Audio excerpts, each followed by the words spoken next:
He's gonna be healing for sure. Got it. Nice.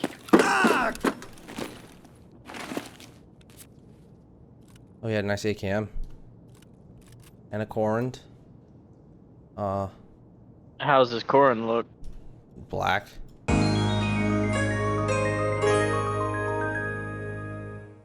If you just started playing Escape from Tarkov, the health system in this game is somewhat complicated, but it's actually really simple when you break it down. My name's Ruben, and we're going to be going over everything there is to health and healing yourself in Escape from Tarkov. Let's get right into it. Escape from Tarkov has several different health areas. You have your head, thorax, stomach, your right and left arm, your right and left leg. Now, when these reach 0, they black out. For example, when your right arm or left arm reaches 0, you're going to have a very hard time and you're going to have an egregious sway to your weapon when you're aiming down sights. Or when your legs get blacked out, you're not going to be able to run, you're going to be limping and not get away from wherever you're being shot from. When your head and thorax get blacked out, you have a chance to just get one-tapped by literally anything. So it's very important to keep these topped up at all times, these two. Now, there's going to be several different things that take away from your health pools. You have your light bleeds, you have your heavy bleeds, and just overall just getting shot in those areas. Now, this is where healing and all the healing processes come into play. You have 2 bandages. The 2 bandages later in wipe don't really have a use unless you're loading in as a scav, but in the beginning of a wipe, they're going to be very useful. They stop light bleeds, and when you have a light bleed, it slowly depletes your health. Very slowly, but it's still something you don't want. So you have a septic bandage where it's just a one-time use and then it disappears. And then you have an army bandage where it has a 2-time use, which is very useful. So this way it's a 2-for-1.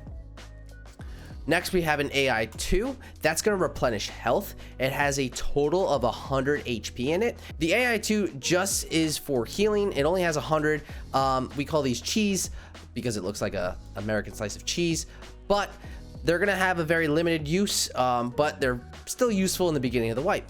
Next, we have our car. Our car first aid kit is going to have an HP resource of 220, and it's also going to stop light bleeds, but at a cost.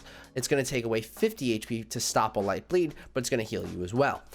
So a little 2-for-1 action here. It's going to take up 2 slots instead of the 1, but early in the wipe, these are going to be very, very useful when you're going into raid. Now let's get into a little bit more of better solutions for light bleeds and even heavy bleeds. So here we have an IFAK. An IFAK has a 300 HP resource. It's going to stop heavy bleeds, but at the cost at 210 HP. So it's pretty much going to suck this down to 90 HP, and then you're really left with no healing. It stops light bleeds as well for 3 HP.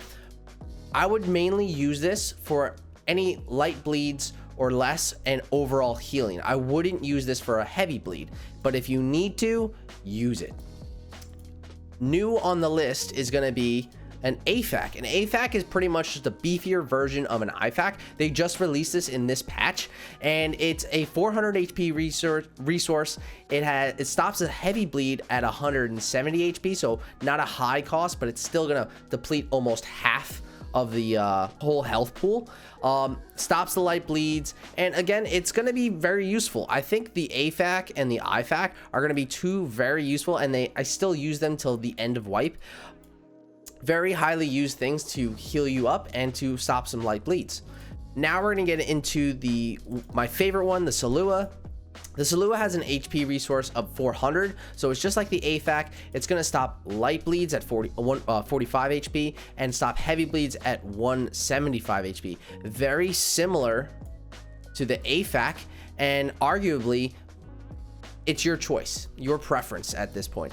I don't know the availability of either beginning of wipe, being that the AFAK is going to be a new thing at beginning of the wipe, so we'll see. But I use the Salewa the most. I like it. It's the easiest to use for me. More familiar with it. Another one I like to use a lot, and it's the best bang for your buck, I think, is a Grizzly. A Grizzly has an 1800 HP pool.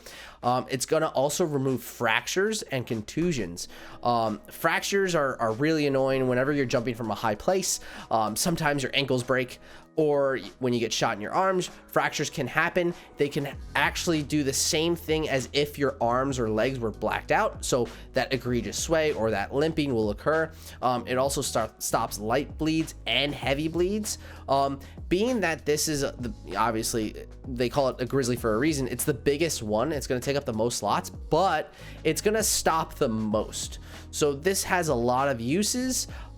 It's probably gonna, if you survive all your raids in a row, it's gonna last you probably several raids if you survive with this. And I like using it sometimes.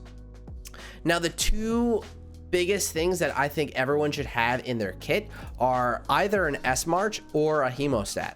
These are gonna stop heavy bleeds right away. They're very useful because of that.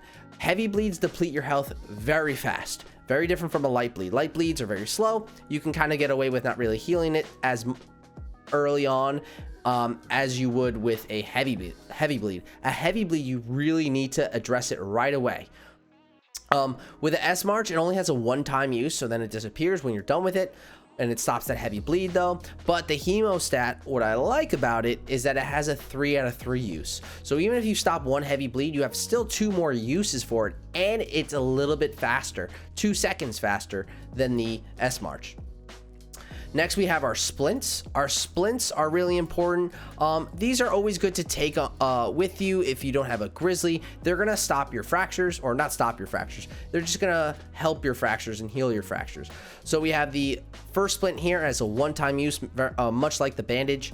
It's gonna remove that fracture. And then we have this one that I love to use. It has a 5 out of 5 use, and it's 3 seconds. So again, best bang for your buck right here. It takes up 1 slot. It's the fastest one to use, and it has a 5 out of 5 use. So when your arms or legs or anything that's blacked out, really mainly your arms and your legs, you need to perform surgery in order to get them to a level where you can heal them again. So like 1 out of 85 or 1 out of 60. If it's 0 out of 60, you cannot heal. You cannot perform anything other than fixing a fracture or fixing a light or heavy bleed. Now, once you get those done out of the way, you're going to use a CMS kit or a survival kit. A CMS kit, it's going to bring that back up to a place where it could be healed again. So this one here is a 2 slot, and it has a 5 out of 5 use. So if 2 of your arms are blacked out, you can perform surgery on each. It just takes 1 at a time. It has a 16-second use time, but for a little bit longer and an extra slot in your kit, you're gonna have a survival kit, which has a 15 use. The use time is a little bit longer, but you don't have to worry about healing your fracture beforehand. It fixes the fracture as well. So this has its uses, but mostly I go for this all the time. If you have one of these, take these in your kit. These are going to be a little bit more valuable than a CMS kit. These are more readily available, but always have this one in your gamma or whatever container you have. Another thing I like to go over is stims. They're not going to be super available in the beginning of the wipe, but they're going to have their uses mid-fight. So my favorite one is going to be Propital. Propital is this yellow one here. It's going to remove any kind of contusion, removes your pain. It's going to regen your health over 300 seconds. There is a downside to it where you're going to have like a tunnel vision effect.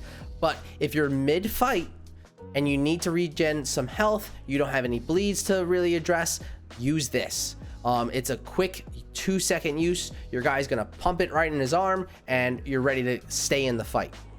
Another one I like to use, it's the same kind of idea, but the health regeneration is a lot faster.